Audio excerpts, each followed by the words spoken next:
EPS 95 higher pension कर्मचारियों के लिए एक और झटका। पेंशन के हकदार नहीं होने का मैसेज वायरल। ईपीएफओ चुप। भिलाई कर्मचारी भविष्य निधि संगठन ईपीएफओ से जुड़ी एक और खबर सोशल मीडिया पर तेजी से वायरल हो रही है। यह खबर ईपीएस 95 हायर पेंशन से जुड़ी है, जिसके तहत कर्मचारियों ने हायर पेंशन के लिए पैसे जमा किए थे, लेकिन अब उन्हें चेक वापस किए जा रहे हैं। यह मामला सेल के भिलाई स्टील प्लांट बीएसपी से सामने आ रहा है। बीएसपी कर्मचारियों का दावा है कि ईपीएफओ ने उन्हें हायर पेंशन के लिए जमा किए गए पैसे वापस कर दिए हैं। उनका कहना है कि ईपीएफओ ने यह कहते हुए पैसे वापस किए हैं कि वे न्यूनतम वेतन मानक 15,000 रुपये से अधिक होने के कारण हायर पेंशन के हकदार नहीं हैं। कर्मचारियों का गुस्सा। इस मामले को लेकर बीएसपी कर्मचारियों में काफी गुस्सा है। उनका कहना है कि उन्होंने हायर पेंशन के लिए पैसे जमा किए थे और अब उन्हें वापस कर दिया गया है। कई कर्मचारियों ने अपना जीने का सहारा एफडी तोड़वाकर ईपीएफओ में जमा कर दिया था। ईपीएफओ की चुप्पी। इस पूरे मामले में ईपीएफओ की ओर से कोई भी आधिकारिक बयान नहीं आया है। भिलाई स्टील प्लांट के अधिकारी और संबंधित विभाग भी इस मामले से अनभिज्ञ हैं। कर्मचारियों की मांग। कर्मचारियों ने मांग की है कि ईपीएफओ इस मामले को जल्द से जल्द स्पष्ट करे। उन्हें यह भी बताया जाए कि क्या वे हायर पेंशन के हकदार हैं या नहीं। यह मामला ईपीएस 95 हायर पेंशन योजना में कई खामियों को उजागर करता है। ईपीएफओ को इस मामले को गंभीरता से लेना चाहिए और कर्मचारियों की समस्याओं का समाधान करना चाहिए। इस मामले से जुड़े कुछ महत्वपूर्ण बिंदु। यह मामला बीएसपी के कर्मचारियों से जुड़ा है, लेकिन यह अन्य कर्मचारियों के लिए भी चिंता का विषय है। ईपीएफओ ने अभी तक इस मामले पर कोई आधिकारिक बयान नहीं दिया है। कर्मचारियों ने मांग की है कि ईपीएफओ इस मामले को जल्द से जल्द स्पष्ट करे। यह भी ध्यान रखना जरूरी है कि यह खबर सोशल मीडिया पर वायरल हो रही है और इसकी पुष्टि अभी तक नहीं हुई है। ईपीएस 95 पेंशनर्स की तरफ से सरकार पर आ रही ये बड़ी बात। सरकार का चुनावी अहंकार। हम बूढ़े जरूर हैं, मगर मरे हुए मुर्दा नहीं। सूचनाजी न्यूज छत्तीसगढ़।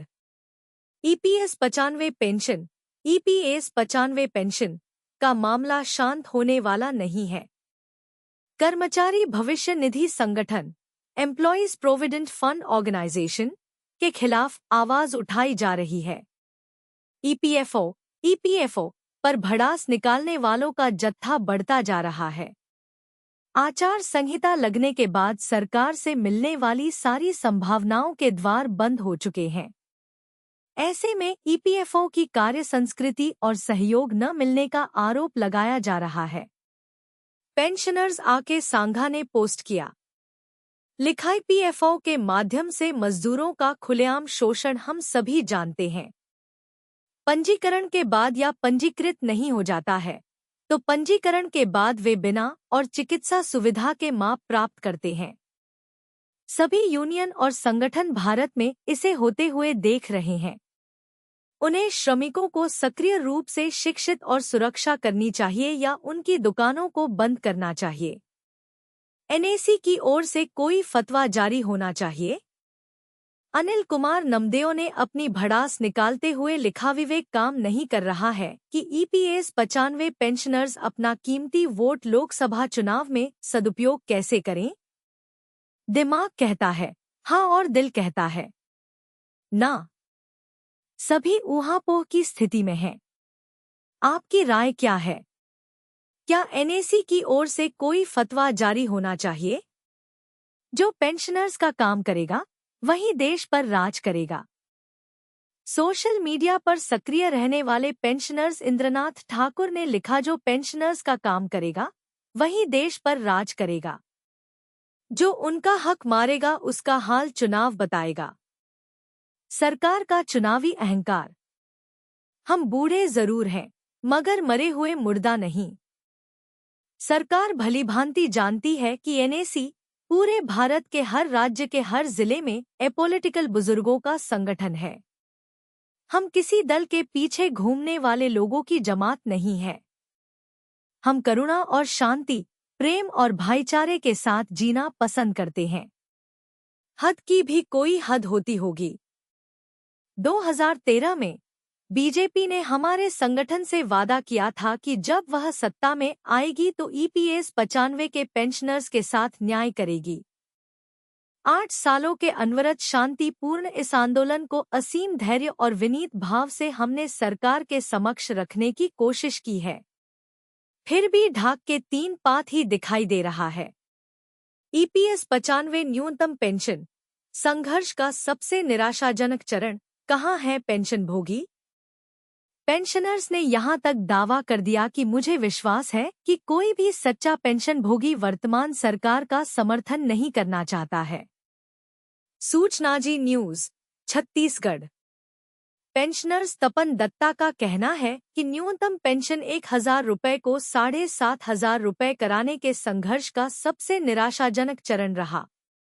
यह ध्यान रखना आश्चर्यजनक है। हम दावा करते हैं कि 70+ लाख पेंशन भोगी हैं, लेकिन ये पेंशन भोगी कहाँ हैं? आंदोलन, प्रदर्शन और एकजुटता दिखाने की बात कब आती है?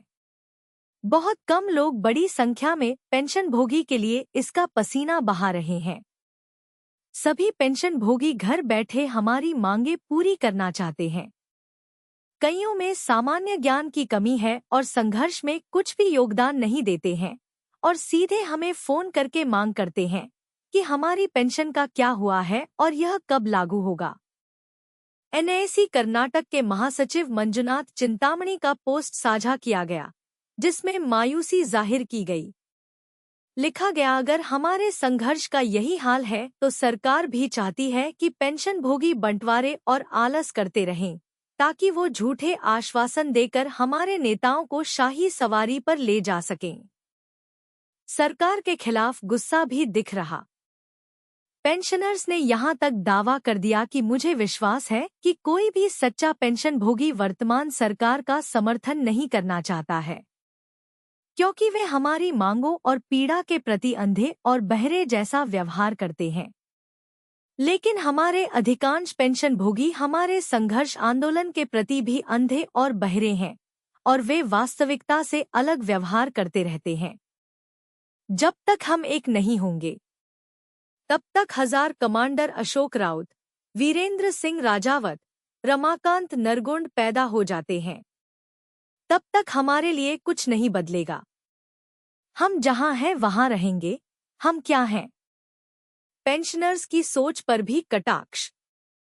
हम सेवानिवृत्त, अनुभवी और स्थिति का विश्लेषण करने की क्षमता रखते हैं, लेकिन सभी ने जमीनी हकीकत को मान लिया है कि कम से कम पेंशन वृद्धि होगी तो हमें भी मिल जाएगी। क्यों संघर्ष करके अपनी ऊर्जा बर्बाद करके एकजुटता दिखाइए। जब तक हम में से हर एक हमारे ईपीएस 95 पेंशन स्ट्रगल के लिए हमारी स्वीकृति नहीं बदलता है,